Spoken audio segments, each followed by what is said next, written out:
And this guy, oh my god, he just wrote me, didn't even break it up or nothing.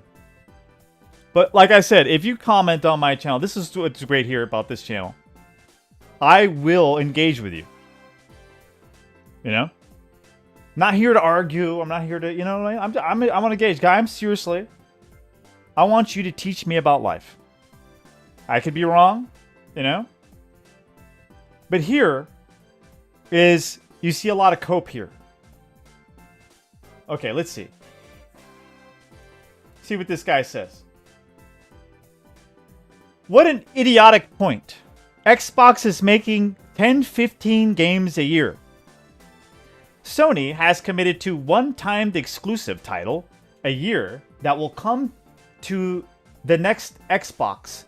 Exclusives are slowly vanishing. Even Sony has hardly any left, as they've sent basically all their games to PC. So how do they sell the console? He's like, how do they sell? How do exclusives sell the console? They make it A premium, B give you access to Game Pass, still the best value in gaming. And by the way, they don't care if you buy an Xbox or buy a PS5 or buy a PC or game on your phone. You're still a customer. Laugh out loud. I don't get... this guy's totally confused. Ask yourself, why has Sony reduced first-party production? Question mark. Answer. Spider-Man 2 sold less than Spider-Man 1. GOW Ragnarok sold less than the first one. And PS5 sold less than the PS4 console market. Has reached its limit. But cloud, PC, and mobile are still growing. It makes sense if you're gonna be pumping out 10-15 games a year and maximize your profit and send them everywhere. Games are costing $100 to $300 million to develop, and Xbox has to feed Game Pass, so they have to have large game cadence, and to fund that they need to justify the commitment, so they send the games everywhere.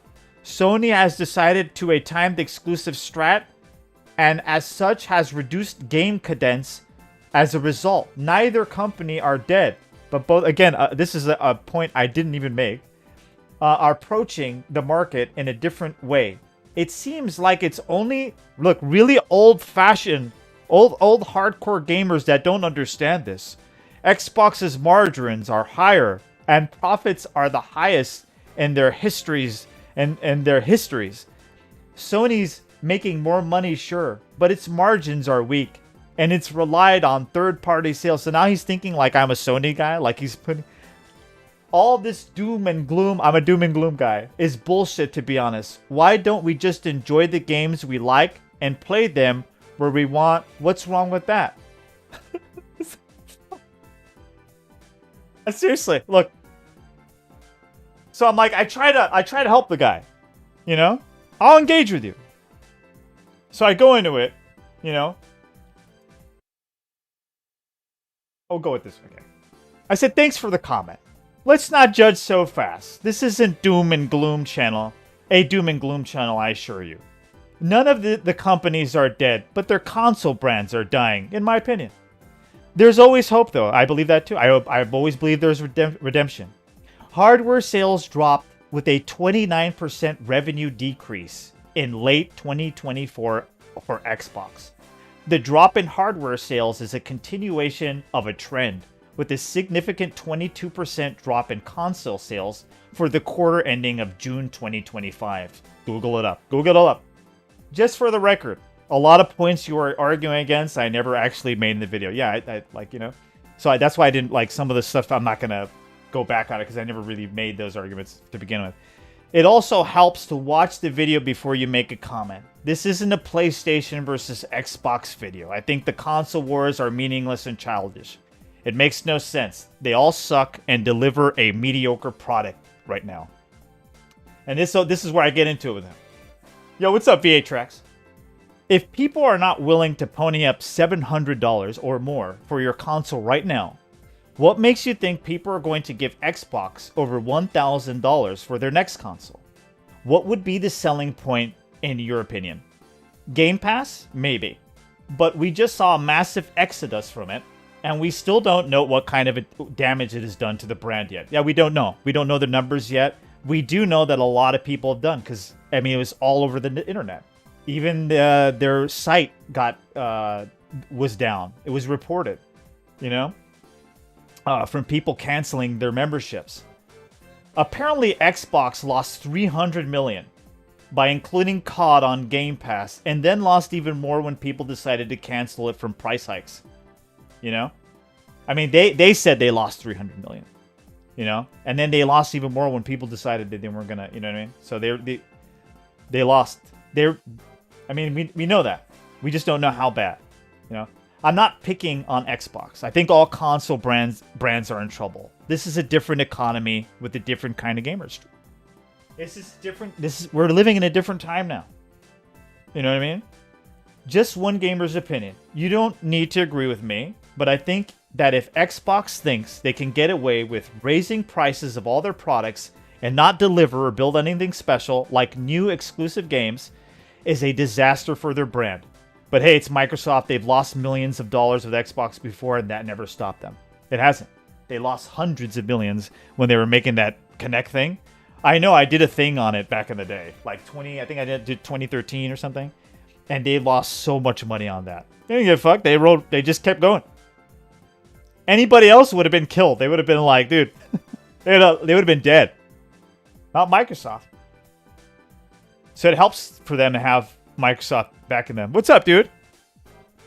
Still fighting? I hope they get it. Pray. Dodgers. The console market will always be here, but it won't always be Xbox. That's what I'm trying to show. I'm not a doom and gloomer. I don't go, there's some guys who are like, oh, the gaming industry is done, man.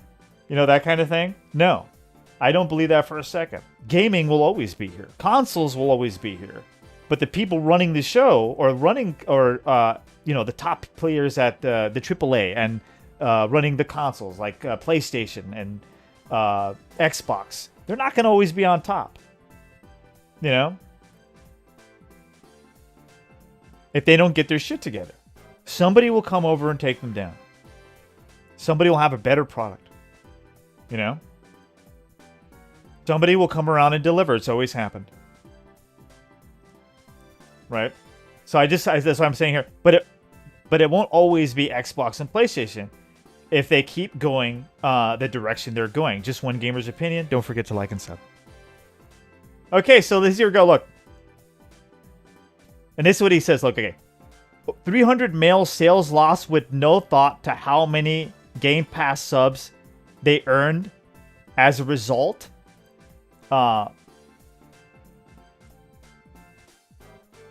Making up the loss, all these Game Pass subs with no substance evidence. So the thing is a myth that they lost Game Pass. Yeah, no doom and gloom over here. Just solid facts, nothing made up and clouded by your archaic lens of how gaming should or does work. It's archaic. Okay, so let me tell you, look. Saying that having exclusive games on the console is archaic, it's ridiculous. It's like a fundamental principle in this industry. It's like saying that like a boxer shouldn't learn how to jab. You know what I mean? Which is a fundamental. You got to learn how to jab. You need to have a jab to box. You know? He's saying no, you don't need a jab. You don't need that. You don't need this fundamental principle. You know? It's archaic. Like, I don't care how archaic a jab is. It's a principle that you need to succeed. Regardless. It's a fact in this industry. It's been a fact from the beginning. So as archaic you want to make it, you know, it doesn't matter. Over 10 games in the last 12 months. Wait, hold on. What did you say? Why don't you let them take care of the business side of things and worry about the games, etc.? Laugh out loud. They've pumped out over 10 games in the last 12 months and have 40 more in development. Give them credit. What games? What games? And exclusives coming out on PC? And then 40 more in development? I don't know. So you're saying they have, you're arguing against exclusives, then you're saying they have them. I don't get it. Maybe give them credit for trying to end walled gardens and open up their ecosystem to end the old Play X. I have to buy Y console if I hate it, or if it's worst paradigm. Should we push to have games everywhere? Oh, should we push to have games everywhere and have them compete to make the best hardware ecosystem? See, it doesn't work that way. It sounds great, right? And like it, but it doesn't work. You can't have 3 brands. Like I say it here. You really think that 3 video game console brands can exist all having the exact same games? It won't work. It doesn't work that way. You can't do that. That, like, you know what I mean?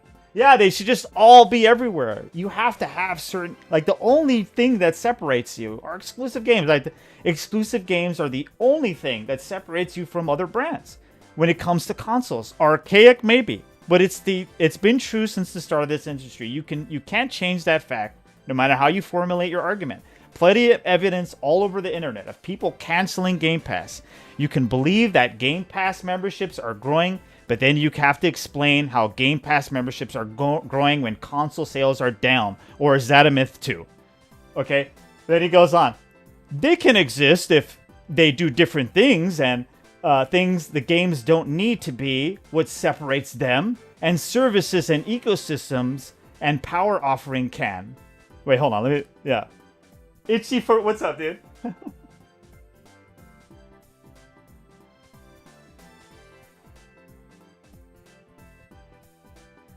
You never see comments that long? You did something that. So look, I will engage with anyone. I'm not here to argue with anyone. I'm trying to, like, you know, we're all trying to learn from each other, but he thinks he has this, he's calling me archaic. He thinks he has this, like, new vision for, like, this is the new way. This thing has been going on for 10 years. Shills have been pushing this kind of things. I know, because I've been listening to them. Everything should be on everything. You know? You don't need exclusives. Nintendo should make their stuff on everything. I mean, they've been saying this since, I'm not saying he's saying that, but this kind of, like, attitude that's like, you can just put your stuff on, like, if you put your stuff on anything, there's no reason for a Nintendo to have a console. It's over for Nintendo. You know what I mean? You can't do that. And then if they're saying too that, okay, well, why don't they just, who cares? Well, they don't have to make a console. But if they do that, they can't highlight their software. They use the console to highlight their software. You know, it's like a, and vice versa. The games get you to buy the console, you know, and then use the console to highlight your software.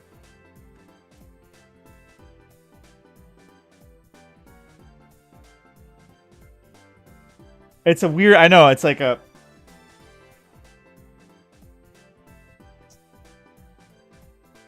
Okay, so he says here, they can exist if they do different things that games don't need to be what separates them, and services and ecosystem and power offering can.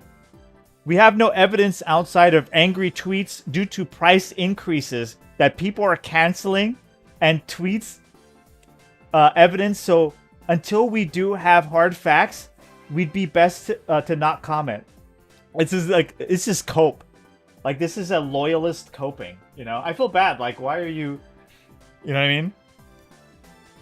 They had to respond to this thing themselves. If this wasn't hurting their sales, they would have never responded to this. You know what I mean? It hurt their sales. Like, dude. And to your last point, you don't need a console to play Game Pass. Lots of people in Brazil and Asia and developing countries taking advantage of this service and using Fire Stick and TV Mobile, etc. to play the service. And they plan to grow the membership further through the free tier with adverts, which will be extremely popular again in developing nations when a console costs a fortune. where a console costs a fortune. Hope that answers all your points. And I just said, so you believe everyone stopped buying the console and picked up Game Pass on mobile and Fire Stick? If that's true, doesn't it still help my point? Doesn't that make Xbox console/hardware irrelevant? Why do I need to buy their console if the only thing it's offering is Game Pass when I can get Game Pass on anything? What's the point? No, I believe 34 million people bought the console, and some use it through PC and Fire Stick and TV mobile. The hardware isn't irrelevant just because you can access things in more than one way. Doesn't make things irrelevant. It's actually a weird way to view choices, to be honest. He tries to change the like. It almost sounds like you'd prefer choice to be taken away and lessen. And that's odd. People have a choice. The console will always be the base, they've said.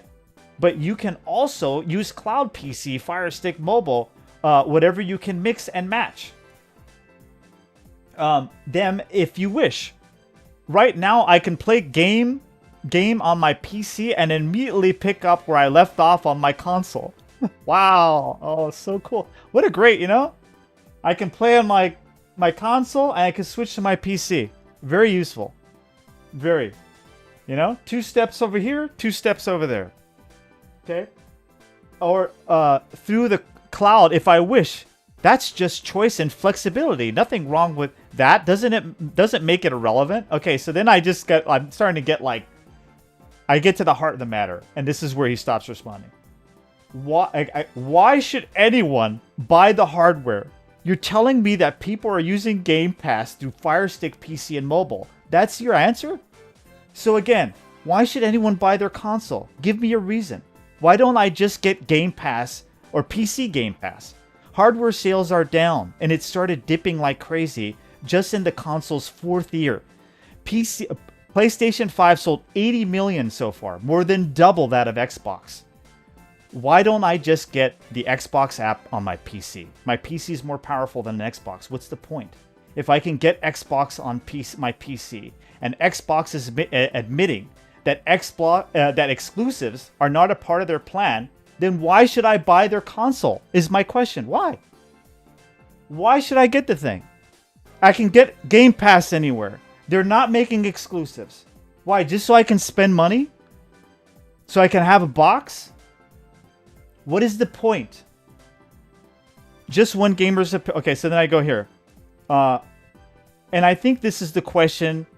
I think this question has gone through many gamers' minds already. Yes, I think that's why they haven't sold. Look, they only sold 30-something million compared to PS5. They should have sold double that already. Double what they have right now, as I'm saying, Xbox. Especially after, okay, so this is why you're seeing a huge dip in sales, in my opinion. People are seeing less and less reason to get one, and it all has to do with Xbox's mismanagement of their product. Just one gamer's opinion, though. We should have seen double the sales by now, especially after the announcement of GTA 6 release date. It's like, kids, they want to come to me. I'm trying to help you.